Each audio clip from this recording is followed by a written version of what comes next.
The history, briefly. I checked in board minutes to affirm all these dates, so they are all accurate. This is when it all started, December 2014. The board at that time, Board 1 I'm calling it because this is now Board 3 that we're on, that we've been engaged in this process. They suspended our 20-year agreement with FEA. Very, fearful day for us. We didn't really know what we were facing, and we just came and made comments like this and hoped for the best, not knowing what was going to happen. A week later, there was another board meeting. We brought petitions showing 71% of staff, all certified staff, wanted us to keep our agreement. Keep in mind, we had like a week and a half to get this. So we didn't ask everybody. There was 100 of our own members we hadn't even got to yet. So 71% of all staff was actually a much higher percentage of who we asked. Board 2 then formed the Policy H Advisory Committee. It's now Board 2, by the way, because it's now February and the new board has been seated that school year, right? In January, they take their seats. They said, we're going to continue what the old board started.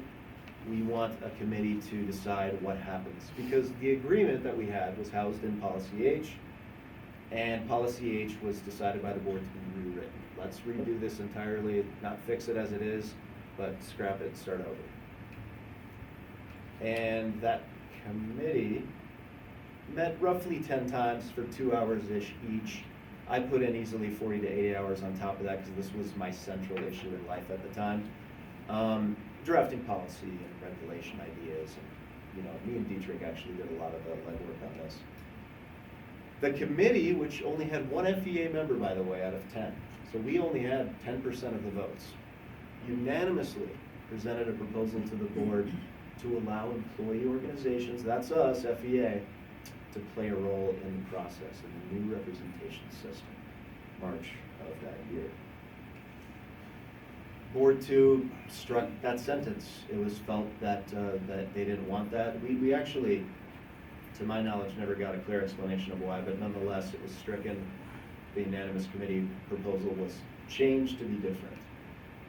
This is what we showed to the board at the time. This is just a quick thing. You can see, though, this is our petition data. Even the non-members we asked, because we counted them separately, 63% of the ones we asked signed it. Most people signed it without hesitation because they knew how long we had been working for their interests. Now we're to year 2, which was last year of this fight. We asked in an anonymous district-wide survey about staff support because we never got data on this. You just assume people support you, but you don't know. The green section is FEA members. We safely assume they support us. Orange were people who are not members but said, I still support your goals and objectives. I just can't afford to be a member because it's expensive and we don't get paid that much. No opinion looks high at 18%, but keep in mind, 10% of our district turns over every year. So every given year you have 10% new folks and another 10% who are only in their second year. Now my second year I knew nothing about intricate district policy and procedure, so I wouldn't have known what FEA did that much either. Only 1.4% of staff said they did not support it. And this was totally anonymous on SurveyMonkey. Now, this is still last year, the first year of the new voice committee that the board formed as part of their new process. There, the district-wide elected reps of the entire committee representing every building unanimously voted to restore FEA to our role that we had before, which means we got to be the liaison automatically and we got to chair negotiations automatically. Why? The discussion we had in voice was that it was felt FEA does a great job at these things, and why would you try to make anybody else do it because we are professionals at what we do. Then in May we learned Board 2 has rejected that unanimous vote of staff. This year now, we're in year 3, this year in September, Board Member Katibi, thank you much, requested that a presentation, the one you're seeing now, be scheduled on the FEA agreement for a future item. Now, I will say, Ms. Kozak was out with an injury, and I'm very glad you're doing better. There were reasons to maybe push it off for a little bit, but it did get considerably delayed. Then Board 3, which is the board in front of us today, got seated. They scheduled a work session in January for a later date, canceled it in February, rescheduled it in February again, and then canceled it just a couple weeks ago in March, and that's to today. Now, I did just learn, as you said, there's going to be one, which is good, but it has been frustrating.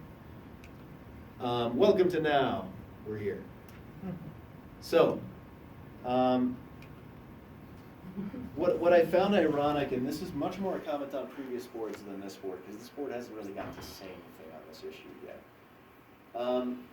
But what really stands out when I built this out last night and filled in all the dates and made sure it was chronological, is that there were multiple occasions where staff clearly expressed what they wanted to see, and that will of staff was ignored. And what's ironic to me about that is that the new voice process was supposed to show staff, really, you do all have a voice, remember or not, you're all in this together, but that voice was categorically ignored, and make whatever judgment on that you will, but I'm just stating the facts as far as I see them.